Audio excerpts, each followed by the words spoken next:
Wednesday, we got legs today. The menu, we're gonna start with squats, 4 working sets of 8, then move into standing calf raises. I like to do calves as a second exercise because then I get to focus on them a bit better rather than keeping them at the end of the session where you are completely knackered and you don't feel anything. And ever since I've moved my calves a lot earlier into the workout, they've actually started growing. You get to focus more on them, you get to progress better on them. So for me, it's a priority right now. So calves come second. Then going back into quads for Bulgarian split squats. And we'll do them with a support bar so we can really control the full range. Then leg extensions, calves again on a calf press this time. And then adductors. A nice, easy quad day. I mean, easy. We'll see how it goes. We'll see how it goes.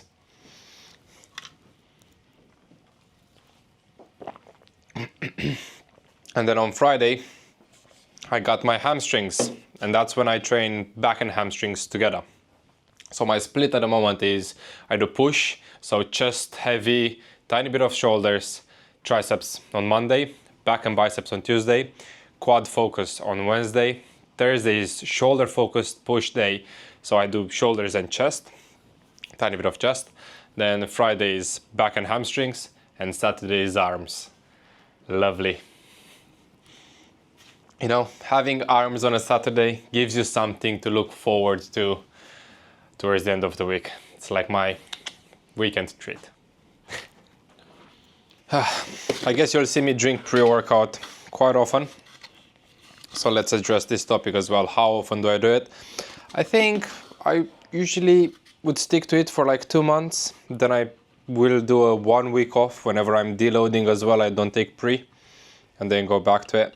But to me, it has become like this, almost like Pavlov's dog theory. I do my pre-workout, I get my tunnel vision into training. So the moment I do pre, I have to focus, because otherwise it feels wasted, and I don't want to get the caffeine jitters without putting them to work. And then, you know, the electrolyte blend one, crazy pumps, that kind of shebang. So yeah, let's get to squats. Leg day warm up is always a bit longer. My lower back is quite tight in general, so I gotta loosen that up a bit.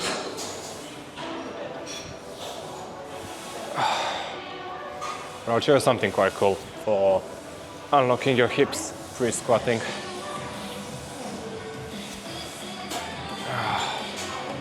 Let's move a tiny bit first.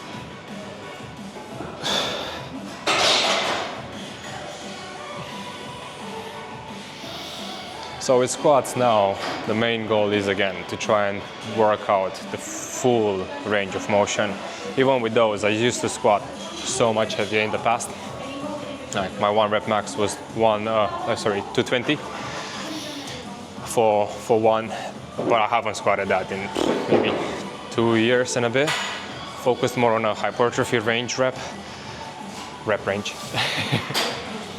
And just again, quality control, drop all the way until the hamstrings are making contact with the calves really. So this is the thing that I want to show you for hips. So drop down in a lunge, one arm on the knee, the other one supporting you, the other leg is above the floor still, and you pulsate into the lunge and you rotate your knee outwards 5 to 8 times, slowly, and as you pulsate, you go forwards with it as well. Okay? Warms up your ankles too. And then 8 inwards.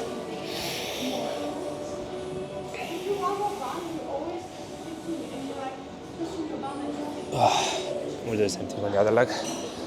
I'm not really counting those, so feel free to slam me in the comments.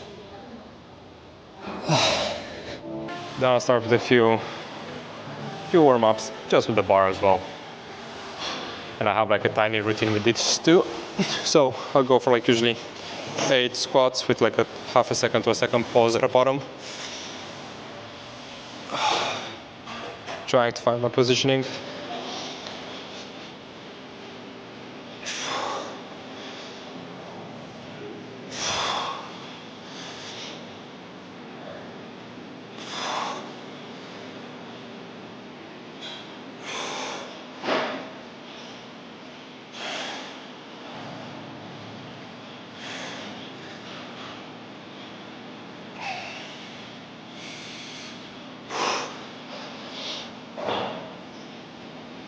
Then I'll go feet one next to each other. Then I'll go side to side, stretching as much as I can on either. And warming up the lower back further.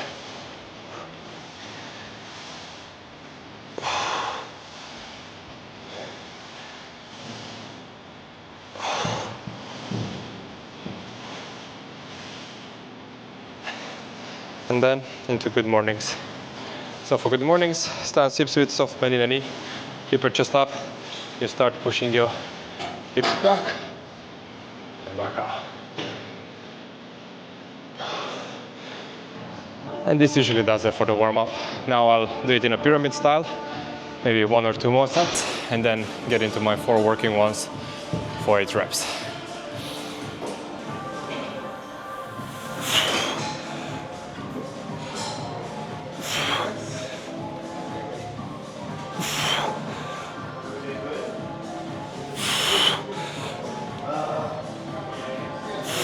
So in terms of my squat stance, I tend to go slightly outside my hips, toes roughly 10 degrees outwards.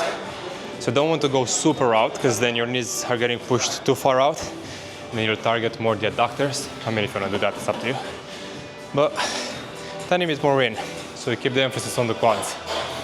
In terms of depth, again, ideally, you'll get your hamstrings towards your calves as much as you can. Now obviously there's going to be mobility issues coming into play here. Comes down to like your ankle mobility, hip mobility, and you might even start creating a butt link at the bottom. But as long as it's not super aggravated, it'll be fine. Cool, one more warm up and then we get into the main sets. So for second warm up, I'll probably go just for 5 reps. Still trying to go beltless on this. It's not that heavy really, but with this level of depth and a controlled negative, that's another bit that I'm trying to work on the squats, is making sure I don't just like drop down and bounce from the bottom up. Trying to keep it controlled, 1 to 2 seconds down, half a second pause at the bottom, then explode from there. So 5 reps on the second warm up.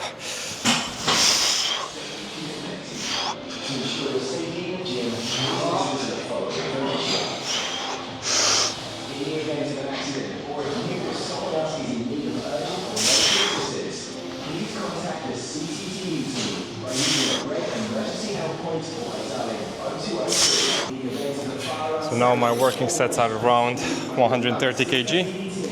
I believe last time I've done 2 sets of 8 and 2 sets of 6s. So ideally, we're gonna be getting all the 8 today. Yeah, so for squats, realistically, you can have 2 different bar paths. You can either go high bar or low bar. Low bar is a lot better for 1 rep maxes or maybe up to 3. The problem with those is that although you have an increased strength in it because of the way you position the bar and how the center of gravity plays in your favor, it will strain the hell out of your elbows. And the last thing that I want is to get an elbow injury while squatting, and then I can't bench press. While high bar, yes, you lose a tiny bit of power, but it's generally safer. So, you know, I don't really care about squatting as much as I can, as heavy as I can anymore. Longevity matters a bit more to me. And speaking of longevity, let's get the knee sleeves on.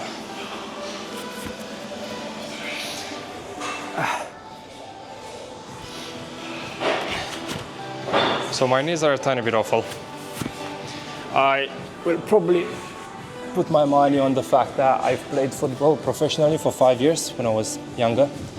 And that's when all the injuries gathered around them. So it's not that like my knees are super bad. It's just that when it comes to pressure, they just feel quite like wobbly. So knee sleeves keeps a nice compression on, keeps them warm. And even just for like the mindset streak, helps a lot.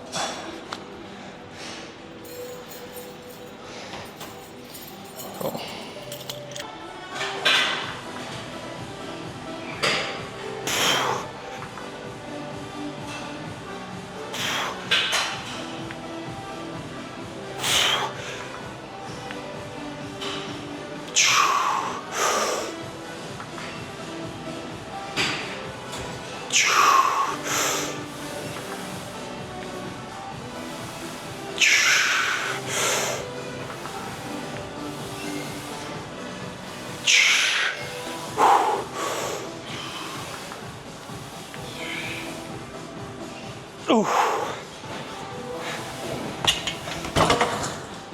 Oh.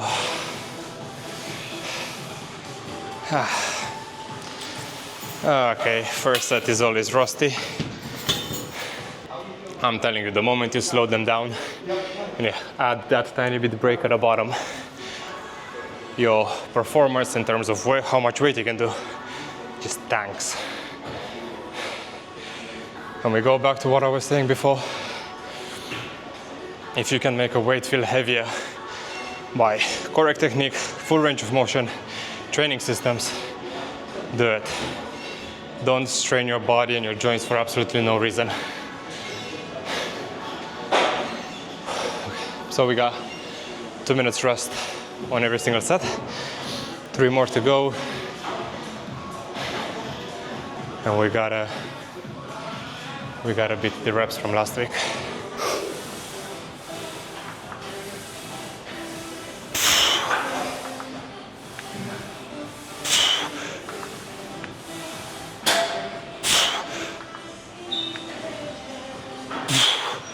Whew.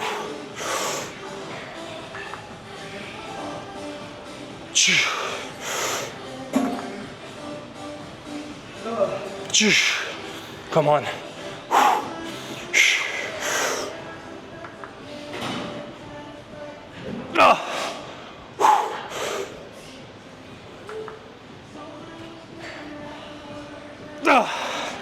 Two minutes, 2 more. So far we're in traffic, but I need to get more than 6 reps on the next 2 sets. I wish I had the pendulum squat in my gym. I don't think I'd have a barbell squat if I had one of those, or at least a proper hack squat. But we gotta make do with what we got. I feel like the next set is gonna have me retaste my pre-workout. Exciting. Come on. Can't be that difficult.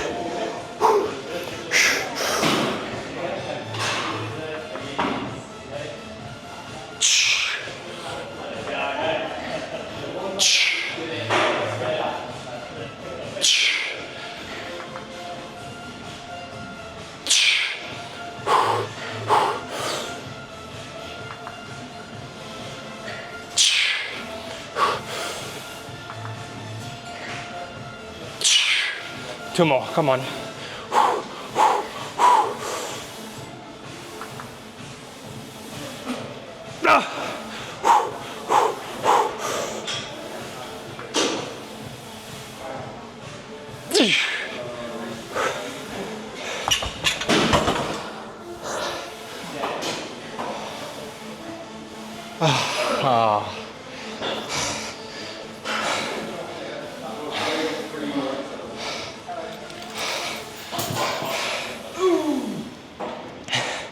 Slap my ass and call me Susan.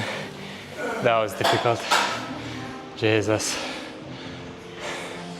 But we got 8. Now I got a bit 6 somehow on the last one. And we're good. 2 minutes. The thing is, when I'm squatting, my mouth gets so dry, but I can't drink anything because the water just makes me feel sick. So I can only have my next sip of water once I'm done with the squats. But when I get to the last set, you start feeling it. Just to make the experience even more enjoyable, isn't it?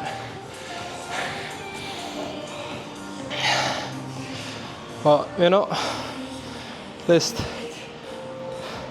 maybe it's worth it. I might have to speed some of the reps towards the end if I want to finish the 8, not gonna lie. I feel like 8 pause reps, oof, that's gonna take a lot. I need my demons to kick in for that. Speaking of,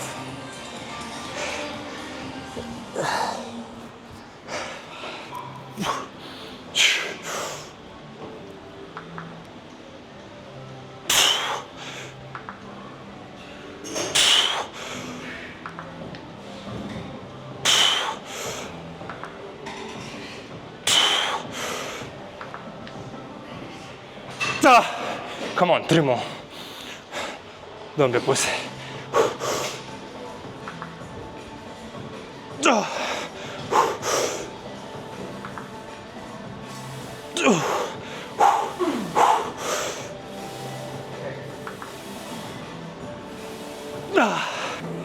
Heart rate at 167. Who needs cardio, man? Just squat.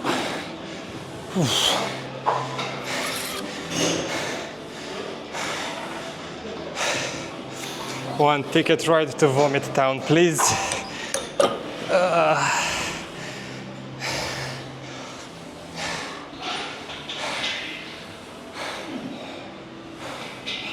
We good. Okay. For calves, I don't have a normal standing calf machine, so I'm gonna have to do it on a Smith machine, which is okay. Again, the main goal here is to maximize on the stretch. That's the most important bit when it comes to calf training. The contraction is great, but nowhere near as important. Okay, let's warm up the ankles a bit. Cool. And here we got like 4 working sets of 12. I'll do another warm up and then we'll go quite heavy. So there is this recent study that talks about like calf training and how you should approach it. If you should do partial reps, like lengthened partials, full range of motion, top half, which one is best for hypertrophy. And the odd thing is that based on that study, I think there were like only 30 people on file, but bear in mind, little to no experience, so you really trust it. But anyway, let's go with it. So they found out that by doing the lengthened partials, so like the bottom bit of the calf when you have the most amount of stretch up until half point, actually gives you more growth than full range of motion, because on lengthened partials you can do more reps, and then realistically, apparently, I don't know, the calves tend to grow a bit better when they are put under that tension on the stretch. So, because you get to do more weight with the lengthened partials, maybe that's the argument. Now, what I like to do is I'll still stick to my full range of motion, but then once I hit the fatigue point, I just push beyond that failure point with as many lengthened partials as I can, up until my feet are not moving anymore from the platform. So that's the goal. Again, one more warm up. In terms of my stance, always stay hips width. You want to have your, from hip to knee to ankle, a straight line, so the weight travels evenly. And then I also like to maintain a very soft bend in the knee, because it helps me get a much better stretch at the bottom and a much better squeeze at the top as well. Now, this could be completely personal preference, so don't feel the need to follow suit with that, but do give it a go and stick with whatever feels best for you.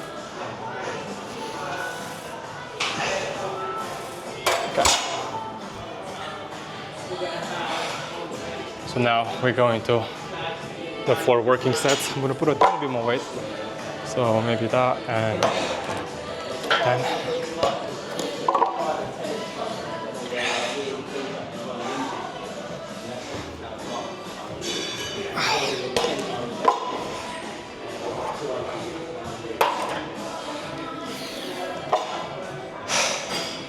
On calf training, the positioning of your toes matter as well.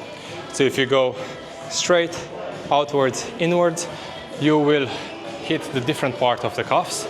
Straight is like just general, kind of like well-balanced targeting. If you do your toes inwards, you're going to target more of the outside bit of the calves. If you do them outwards, you're going to target the more the inside bit of the calves. Personally, I don't really play with them. I used to in the past, maybe on like calf presses, but on straight leg, now I just keep them normal stance will do. Okay, let's do this. So aiming for 12.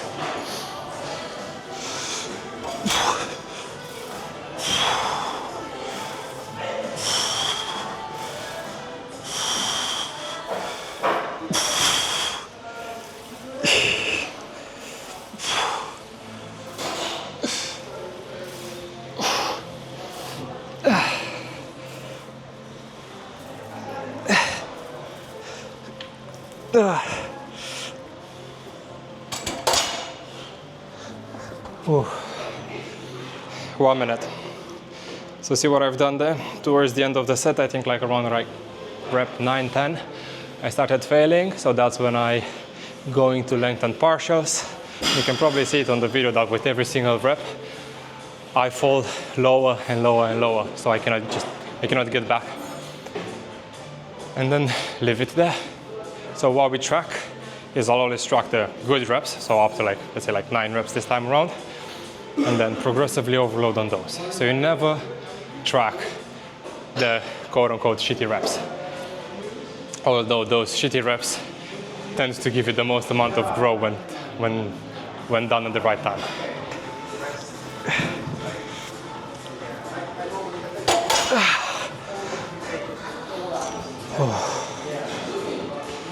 Okay, so 7 was our working set, 1 minute.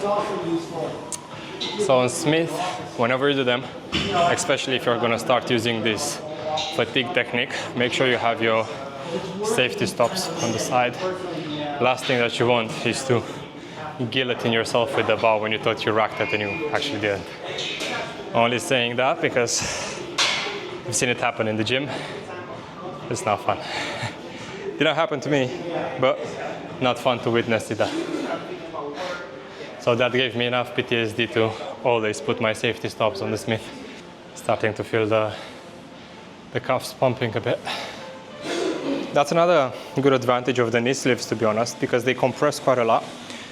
So you get a bit of like blood restriction. So every single cuff contraction at the top feels a lot more intense than when not using them, for example.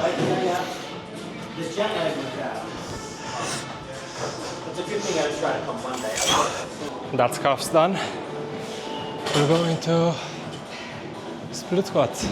So for split squats, ideally you need to find a platform that is just under your knee level. This could be a bench, a box, whatever it is, but that's usually the ideal level you want to be at. Then I'm going to use a support bar just so I can help a tiny bit myself with the balance aspect, because obviously when you do split squats with both legs, my knees are a tiny bit too wobbly to handle that kind of stress, and I don't really like them. So the support bar comes into play. I'm going to do my first warm-up without any weight. So if I'm working the left leg, the support bar is going to be on the left side as well. If I'm doing the right leg, it will be on the right side. Because once I get the dumbbell in, I'm going to have the dumbbell in front of me, you'll see in a second, and I'm going to have the head of the dumbbell resting on my other leg. So the dumbbell travels directly parallel with the leg that's working. So you're a lot more anchored in. And the bar, again, helps a lot with the whole balance aspect, and you can really milk that range of motion without having to rush through your reps or God knows what. Now, the idea is to not help yourself push against the bar with your arm, right?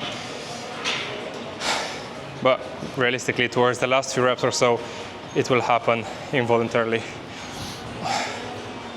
And now, because I had calf sets before, I'm quite well rested. My heart rate is back to being stable, and I'm not feeling as sick anymore.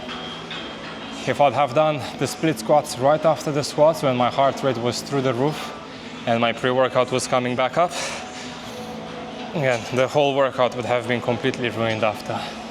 And from a performance standpoint, I don't know. To me, it's not worth it. I could be wrong, but again, you have a lot more advantages doing it like this. You get to focus on calves, you rest a bit, you perform better on split squats. I see it as a win-win-win-win.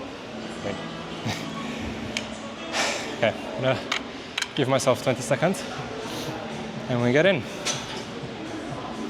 Now, on split squats, you can choose to rest. For example, you do one leg, then you rest for a minute, you do the other leg, you rest for a minute, you do the other leg, and so on. Or you can do both one after another and then rest for 2. Both have advantages and disadvantages. Obviously, it's a bit more proportionate if you do one leg, then 1 minute rest, one leg, 1 minute rest. But I prefer to get them out of the way and then have 2 minutes to talk to God.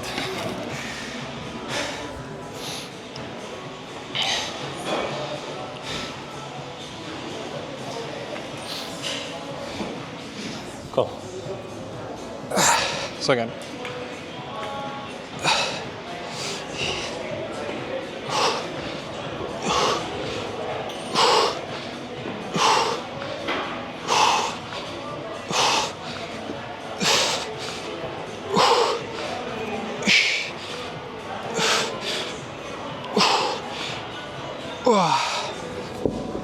Oh.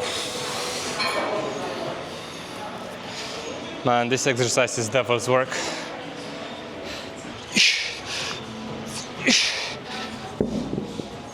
Oh.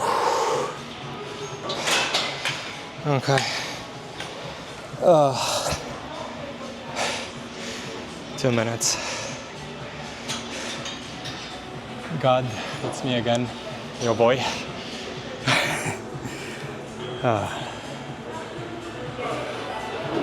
So whenever you're doing any exercise unilaterally, so one arm or one leg at a time, you always want to start with a weaker one,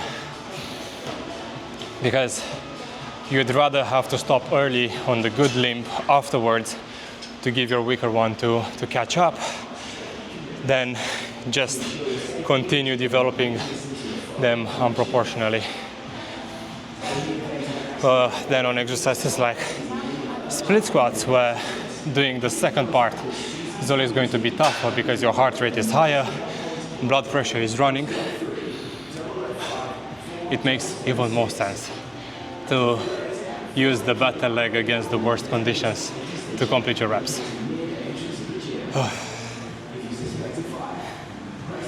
One more minute. I love chatting to you guys in between my sets, but it makes my rest so much shorter. Oh. At least I know that once I'm done with the split squats, the workout gets easier. So I only got 2 sets of misery. Then, well, some leg extensions, more calves, adductors, holiday.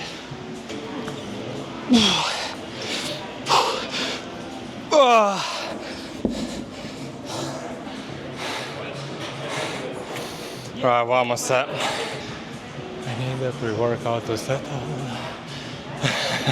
Swear to God, it's like Bulgarian split squat superset with diaphragm. Keep it in there, keep it in there. 3 sets of try not to vomit to failure, please.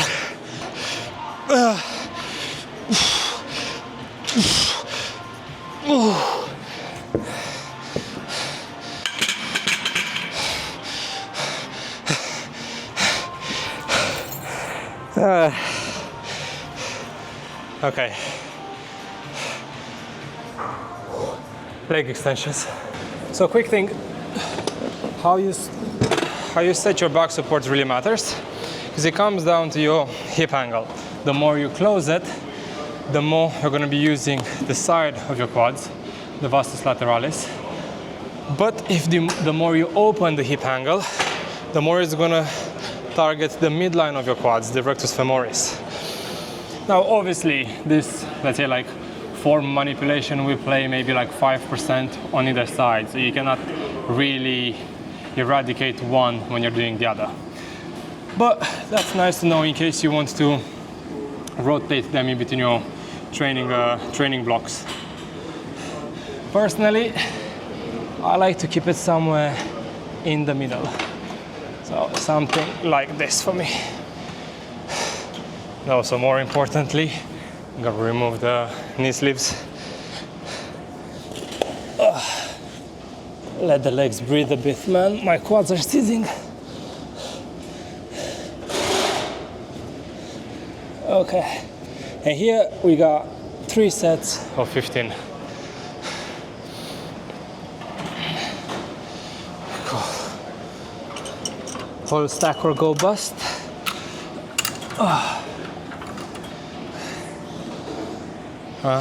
Will I regret this? Maybe. Let's see.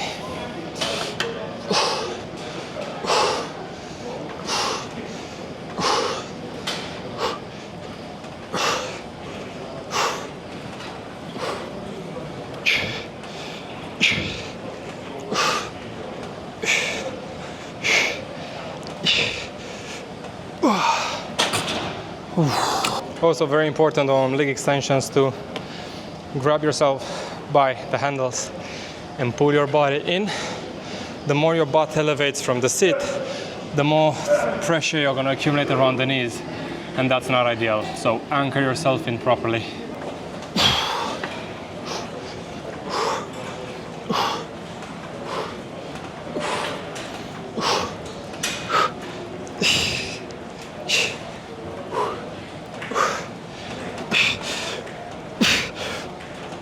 Oh, fuck. Oh.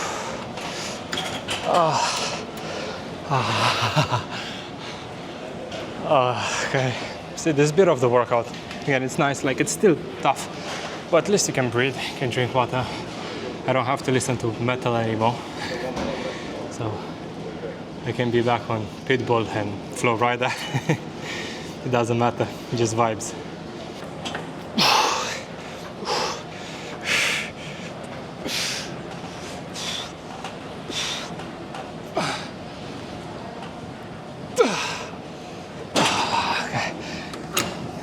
Nah, that's pathetic. I'm gonna continue with the drop.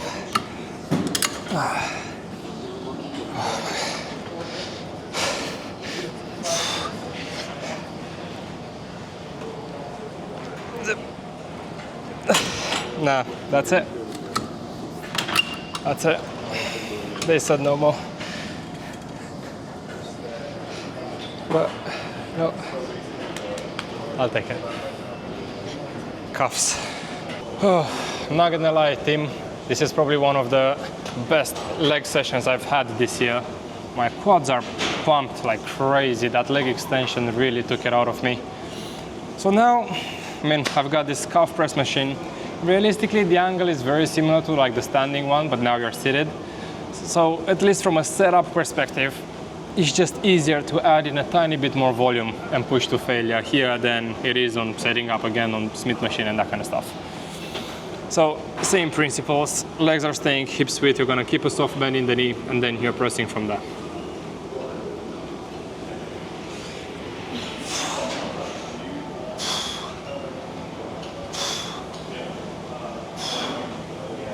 Get full focus on the stretch, and we'll obviously do some force partials as well.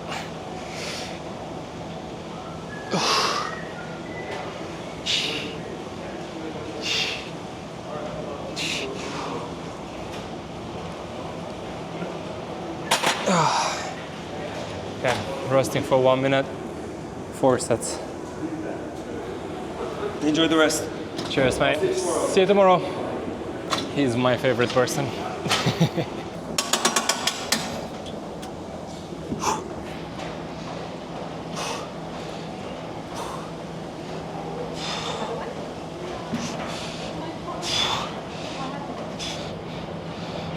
Finishing with the leg flex. I think we've done well. These are not fun.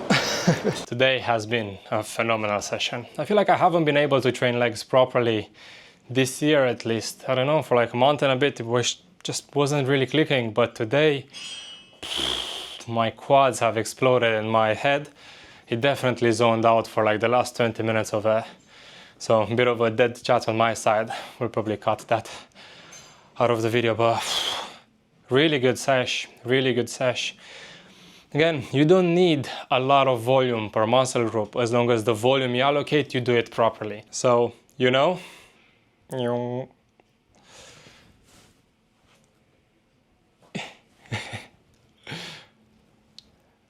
not too bad for a natural.